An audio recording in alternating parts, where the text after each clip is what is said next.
Part of being a YouTuber and a content creator is showing your life. It kind of does all the work for you. For me, as a college student where I'm running around 24/7, that's what keeps your audience engaged.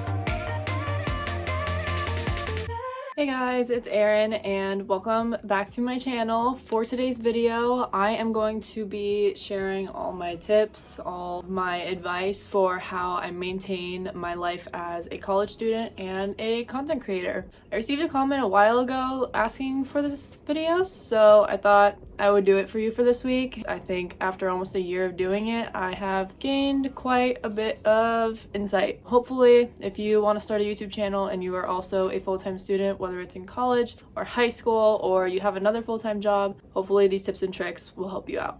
Alright, my number one thing that I have definitely tried doing that has helped me maintain my upload schedule relatively easily over the past 10 months that I've been doing YouTube now has been shooting the video as early as I possibly can in advance. I try to only shoot one video once a week. Typically it's that video that's going up that week, but if my video gets put up on Wednesday, I honestly try and shoot my next video as early as the Thursday afterwards, or even maybe that Wednesday that video was uploaded. Shooting and editing the video are definitely the two longest parts of the process when it comes to uploading. With school and classes and homework, all that stuff begins to pile up. Maybe I'll have a test that week, so getting it out of the way sooner rather than later definitely takes off a load of stress for me throughout the rest of that week. It also gives me a lot more time to focus on editing it. I can be a little bit more picky and focus a lot more attention to it when I have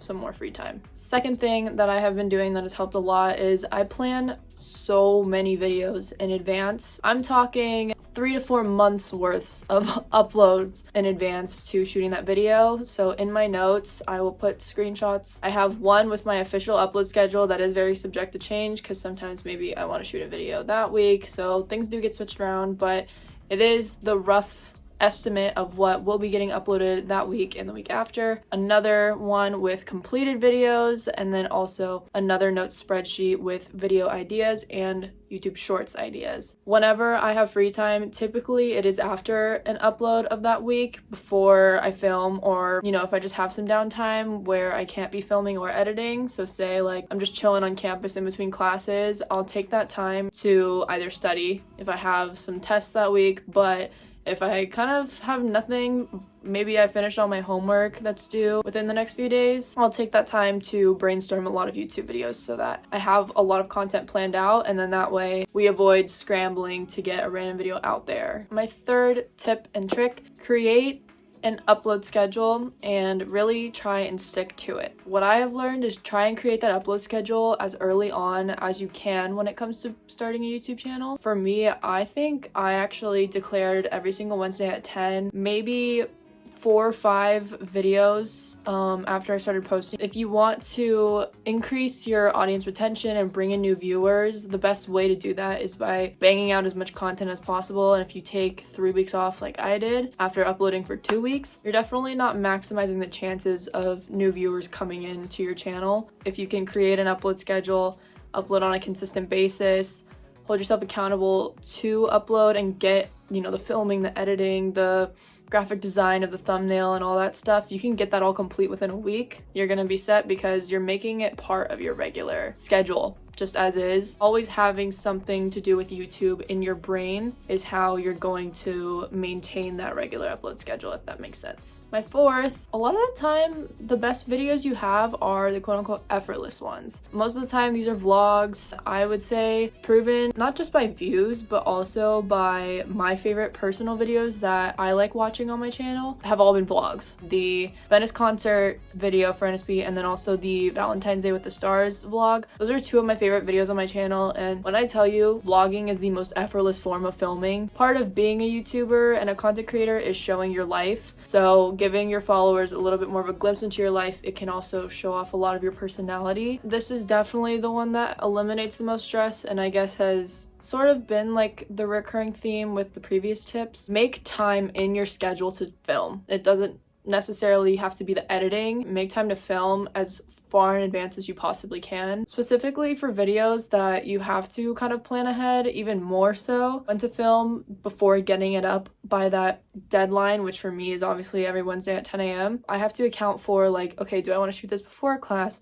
Do I want to shoot this in between classes? Is this going to be enough time for me to edit it? The scheduling aspect is the biggest thing that'll help you with your time management as a whole. For me, as a college student, where I'm running around 24/7 and then also have YouTube on top of it, my mind is just going and going and going and going, and it never stops. The number one things that I would say you have to set time in your schedule for are if you are going to be vlogging events. Like for me, vlogging the NSB concerts, going to the Muti event. The biggest one that I have the hardest time scheduling is like roommate videos. There's only a couple of roommate videos on my channel, and the particular reason is because I'm very busy and also all of my roommates are incredibly busy as well. Having my roommates try Korean snacks, that video has been planned for so long. The idea initially was thrown out probably 3 weeks prior to actually shooting it. And then I had to text in our roommate group chat being like, guys, you gotta block out a part of the schedule. When is everybody free? Thankfully though, we were able to shoot that video the Friday night after the previous upload, which was my Stars Day vlog. I got it done pretty early in advance. However, that was also shot at like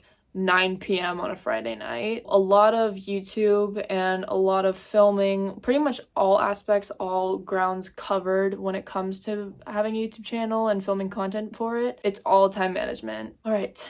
I think I kind of covered this a little bit, but my next thing is any free time I have will go towards YouTube. I don't consider like time I study to be free time at all. Obviously, the biggest chunk of my time in college will be classes, but also I have dance practice outside of that. I have study sessions, maybe earlier in my schedule, earlier in the week, I made plans to hang out with friends. But any little time slot I have, even if it's like 30 minutes before dance practice, I'll edit or I will make a thumbnail. Once I'm done completing a homework assignment, once I'm taking a break from studying, we go into YouTube mode. And that helps me maintain the balance. Sure, you could say, don't you get a little overwhelmed at times with it? Yes, of course. I think if you're banging out content once a week for 10 months straight, it can be a lot. But if you have a passion for YouTube and content creation, it all ends up being worth it in the end. And probably the most important thing, discipline yourself.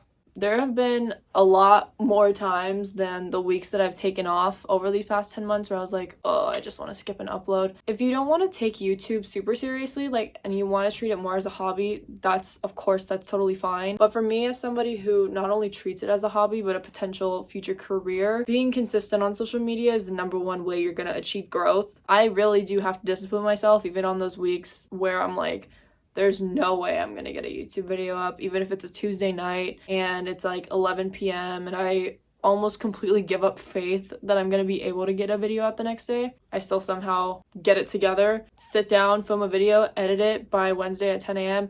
and it is incredibly rewarding. Trust me, there have been weeks where I have created videos and I've ended up completely scrapping them just because they have not been good quality and I've ended up skipping that week of uploads because I don't want to give you guys terrible content, or I don't want to put out into the world content that I'm not proud of. There's a difference between doing that, but simply just the fact that like I shot the video in the first place, that's the discipline aspect that I'm talking about. All right. And that is going to wrap up today's video. I hope you guys enjoyed it. If you are an aspiring content creator and you're in college, you don't really know how to balance it, hopefully this video gives you a couple tips and tricks, maybe even helps you, give you a little bit of a push to start, because I do think it's a very rewarding experience. I wouldn't change it for the world. Thank you so much for watching today's video. If you enjoyed it, please leave a big thumbs up. Drop a comment down below of anything else you want to see. Subscribe to my channel and turn on your post notifications for new uploads every single Wednesday. I love you guys, and I will see you in the next video. Bye. As long as we keep it low, low, low, low.